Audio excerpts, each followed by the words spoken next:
Hi girlfriends, my name is Ella and welcome back to my channel. So for today's video, magpapack ako ng balikbayan box. So this is my second time na gagawin to and sobrang tagal na nitong box na to dito sa bahay. Parang 2 years. Tapos ngayon lang siya malalamanan. So, yeah. Kasi tinatamad ako. Parang ang tagal ko nag-procrastinate. Sana ma-fill ko siya in one go. Pero I'm not hopeful. Kasi parang nung last time, before ko siya nilagay sa loob, feeling ko mapupuno na. Tapos, pagkalagay ko ng lahat, ang dami pa palang space. So, yeah. Let's see. This time around, marami akong binili na bulk items. So, sana mapuno siya agad. Papakita ko sa inyo. So, yung mga pinamili ko, nilagay ko muna sa ilalim ng lamesa. Ayan, yung mga bulk na sabong panglaba, chocolates kapag nag-sale sa Kohl's, mga bulk na disinfectant wipes, dishwashing liquid, and everything. So, yeah, we'll see. So, bale may pagka-haul na rin yung video na to. Unahin ko muna yung mga malalaking box para tsaka yung mabibigat sa ilalim.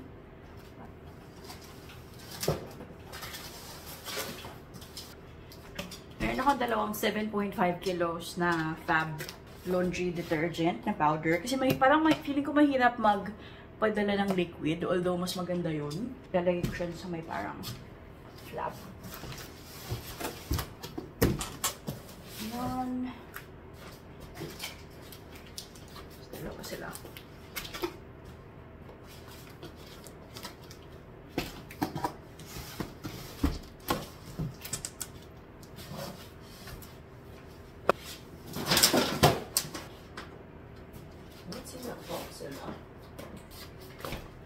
Meron akong box of 3 ng dishwashing liquid. Ayan, maganda tong Morning Fresh. Medyo mabigat siya. Disinfectant wipes na 6 packs. Alam niyo parang nakapack na tag 100 wipes. Yan. Ganda din to. Hindi ko na dinoble yung scotch tape ng mga yun kasi parang sealed naman sila, secure sila. Tapos, kada nagsisale tong tuna sa Kohl's, yung John West na tuna, nag-half price siya, parang halos $1 na lang.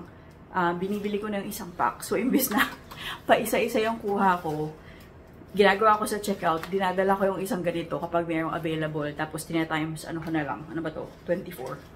So, meron akong 3 or 2 na ganito, gantong pack. Diba? Ang compact na siya. Pwede natin siya lagay sa ilalim. Ang isa, medyo maluwag siya. So, sisiksikan ko na lang siya ng mga damit or something sa gilid.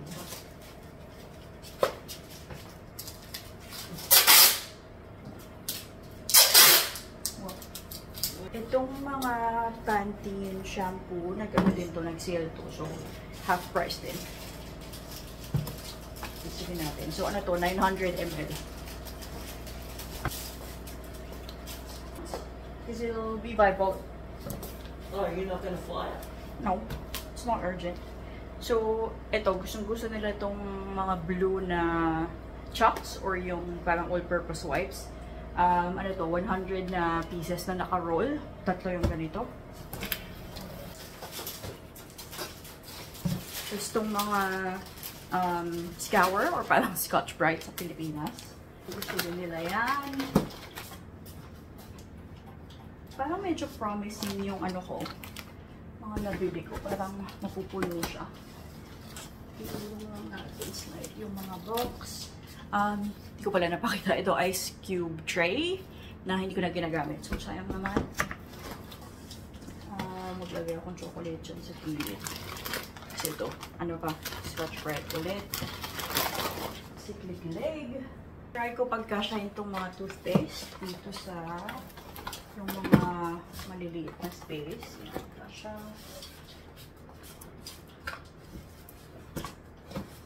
Hold ba ito para makita niya? Ayan. Toothpaste. Kasyahin natin dyan. Ata akong bars ng chocolate na binili para sana sa gilid. Ito na lang. May mga binili kasi akong mga pantulog sa Big W. Ito magaganda. Tapos mura lang.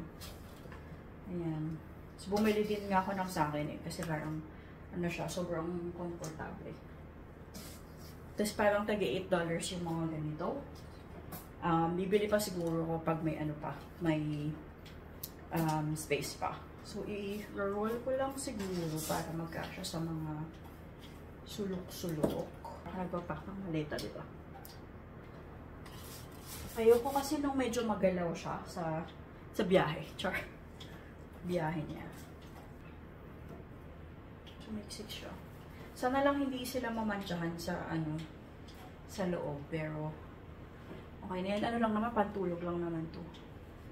So, hindi naman kailangan masyadong protektahan. Kasi may mga pinadala ata ko last time ng mga damit na inano ko pa, pinasti ko pa or something. Pero ito ka lang. Tsaka maganda yung mga damit pala itang siksik kasi ano sila, malambot. Meron akong mga facial tissues. 3 packs ng mga 75 na sheets. So, okay na. Muna dito sa Big W. Big W ako namili this time kasi yung mga bulk items, maganda dun mamili. Kaysa sa Kohl's or Woolies. So, ito yung mga chocolates na half price, especially ngayong Pasko. Ayan, mga favorites. Yung mga Lindt chocolate. Ayan, ano lang natin. Salansan. Char. Kasi gusto din nila to yung mocha na Nescafe for some reason. Siguro sa gilid. Feeling ko may space pa ako. Ayan, tatlong favorites. Actually, 4 na favorites. Tapos Maltesers. Ayan, nag-half price din to. Tapos kapag bumibili ako naman naka-half price sa chocolate, lalo pag maaga pa, yung hindi ko pa siya ipapadala. Check ko talaga yung expiration para sure na in date pa rin siya kapag dala ko. Kasi ano lang yun, December, end of December. Dadating siguro to February or something. Kasi mga 2 months eh. Kasi Merry Christmas na yung ano dyan, design. Alright, so meron pa akong ano dito, Ferrero, na, ano ba to? Ilan? 375 grams, pero na siya, 1, 2, 3, 4, 5. Tag 15 yung laman niya, so malaki-laki din to. Check ko kung naka-sale pa siya ulit. Tapos ito, hindi ko na kasi ito ginagamit. At saka, actually, never ko pa ito nagamit. Para siyang yung mga glass cups na may straw na washable. Ayun, so baka magamit pa yung mga kapatid ko. Kasi sayang naman na nabubulok lang dito, di ba? So, pang ano rin yan, aesthetic. Aesthetic. Okay. So, next is yung mga bags of chocolates. Nag-half price din itong mga to. So, hindi ako bumibili ng full price. So, yan, mga packs siya. Yung mga gantong pack. Tapos sa loob niya, maliliit na packs. So, Maltesers, KitKat, Cadbury na caramelo koala. Saka yung milk chocolate lang na Cadbury. More KitKat and Maltesers. Hindi ko na mabilang kung ilang bags. Siguro mga tagpa 5. Meron din ako nitong 4X cargo na insulated na container. Ano pa to, nung una ko pang balikbayan box. So, padala ko na lang. Hindi ko pa siya nagagamit din. So, sayang. Tapos, oh my gosh, they're almost full. It's almost full. Tapos, meron akong binili ng mga fleece throw blanket. Hindi malamig sa Pilipinas, pero why not? Yeah, so, yan na siya lahat. Actually, not bad. That's almost full. So, feeling ko, mamimili na lang ako ng isa pa. Papakita ko sa inyo. So, ganyan na siya kapuno. Diba? Nasa ano na? Brim. Yun, taray brim.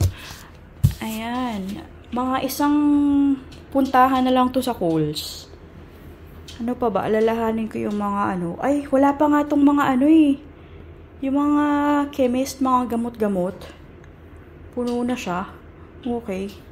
So, I'll just see you on the next part of the video kapag nabili ko na yung mga magpupuno sa kanya. Hindi ko alam kung bibili pa ako more sa Kohl's or parang mga ano na lang, vitamins, ganun. Well, hindi na ata kasya yung Ensure kung bibili ako ng Ensure na yung mga pangmatanda na nagatas. So, we'll see. Joke time.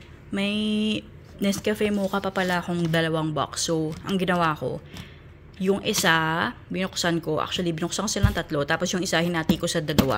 Sa 2 box na to. Kasi, yung isang box naman niya, usually, hindi siya punong-puno. So, para masiksik pa siya. Kasi sayang naman yung space or yung hangin sa loob. Tapos, yung mga ganito, yung mga pack, inano ko siya, binutasan ko ng maliit. So, para masiksik pa sila ng slight. Ayan. Para hindi man puro hangin, diba? So, yeah. Medyo puno na pala siya. So, baka mga vitamins na lang. Tapos, yeah, we'll see kung ano yung nakasale. Hi girlfriends! Andito na tayo sa second part ng pag-pack ng balikbayan box. Namili lang ako ng mga stuff from Chemist Warehouse and then mga nakasale na Christmas chocolates sa Kohl's. Papakita ko sa inyo. Just to recap, ito yung last na state nung iniwanan ko yung balikbayan box. So, medyo puno na siya. Yung mga ano na lang, sulok-sulok, ganyan. So, we'll see kung magkasya yung mga binili ko. Ayan, pwede ko isiksik dyan yung ibang chocolates. So, ito yung pinamili ko sa Chemist Warehouse. Onti lang, kasi alam kong onti lang yung space na natira. Tapos, mga nakasale lang din. So, vitamin C na I think 300 tablets yung isang bottle. Tapos mga popo. Ito ipapatry ko sa kanila. Kasi 'di ba uso sa Pilipinas yung barley, ganyan, wheatgrass. So sama-sama na siya dyan. So 3 lang binili ko para in case di nila magustuhan. Centrum na vitamins. And then Cetaphil na bars. Ito, Cetaphil din to. Ayan, nakapack na yung inano nila. Tapos, multivitamins na same brand. Ilang binili ko? 3 pala. Tapos, actually, 4 yan. Tapos, yung isa, iniwan ko sa akin. Tapos, ito yung chocolates from Kohl's. So, ito, $1 na lang. Kasi, ano siya Christmas edition. So, binili ko siya, tapos na yung Christmas. So, nag-sale na sila lahat. So, pinagdadampot ko sila lahat. $1 na lang tong 10-pack na ang tawag nila bubbles. Yung, alam niyo yung sinasabi sa Christmas tree, ganyan yung tawag nila dito. So, ayan, milk chocolate na isang bilog siya. 10 pieces laman ng isang ganito. So, mga at least 10 ata binili ko na yan. Tapos, may mga ganito din na KitKat na Santa. So, ito 35 cents lang. So, sobrang mura na, diba? So, ayan, pinakiya ko din. So, ito, baka magkasya siya dun sa mga maliliit na space.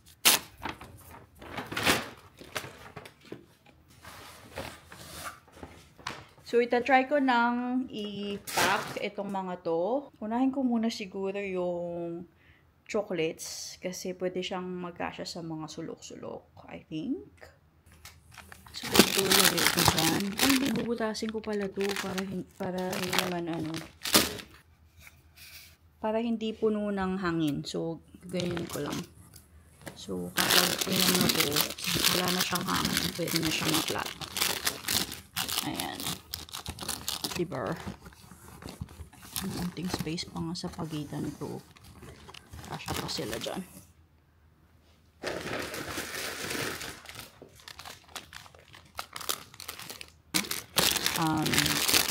Vitamins na binili ko. Diba? Ganyan ang ano sa balikbayan box. Kailangan sulitin mo lahat ng space. Alright, so ipapack ko lang lahat ng pinakita ko sa inyo and then we'll see how we go kung mapuno na siya. Okay. Hindi pa yun siya puno. Oh my gosh. Tingnan nyo. May ano pa, may space pa oh. Kasi kailangan papantayin ko yan para hindi siya umalog-alog. So, hindi ko alam kung anong ilalagay ko. So, nalagay ko na yun. Tinanggal ko sa box yung mga Centrum para hindi siya maano sa space. Ang galing ko naman mag-pack masyado. Char. Tignan ko kung ano pa yung mga naka-sale na mga maliliit na gamit. Siguro damit or something para ma-flatten lang siyang ganyan. Para secure. So, I'll see you in part 3!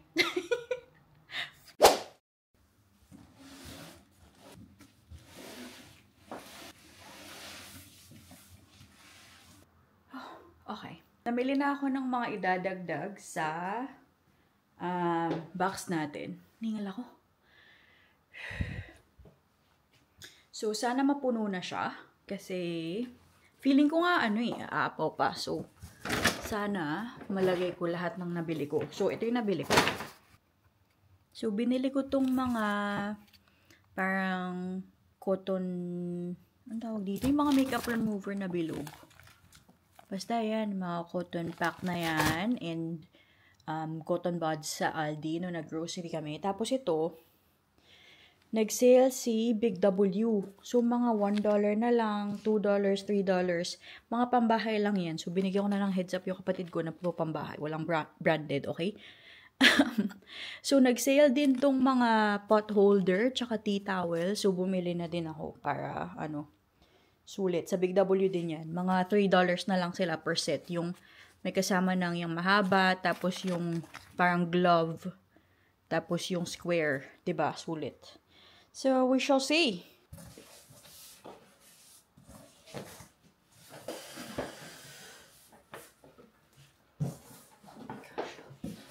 Parang di kasha. Iwan ko yung isa sa akin. Oh my gosh. I think namin ko nabili.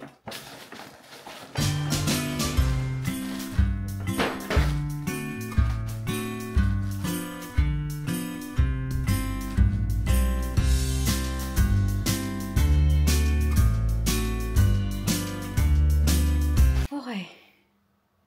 Feeling ko yan na yun. wala nang choice. For pick up na to tomorrow. Actually, mapagkasya ko. Kasi ito na lang yung parang natira eh. So, ayan yung itsura niya ngayon. Sabi din kasi dito sa Forex Cargo, do not overfill. So, siguro i-push ko na lang siya. Ito. Carry naman siguro, no? Sorry. Kasi ayoko rin naman sobrang puno siya. Tapos, baka, yung parang maano yung box, madali malamog. Yeah, scotch tape na natin. Kasi, bukas na yung pick up nito. Wala na akong time bukas. Piprint ko na yung mga address. Fill upan ko pa pala yung form. Nasaan yung form? Ito. Kasi kailangan mo fill upan yung form para ilalagay mo doon kung ano yung mga contents ng box. Tsaka yung mga value, ganyan-ganyan. So, yeah. Kung hindi nyo alam, nyo na lang, check nyo yung first Balikbayan box vlog ko. Pinakita ko dun yung form. Pareho lang naman. So, fold first. Hindi kasi siya pwede yung katulad na ginagawa sa mga LBC box na sobrang puno, nag-uumapaw. Hindi ata siya pwede yung ganun.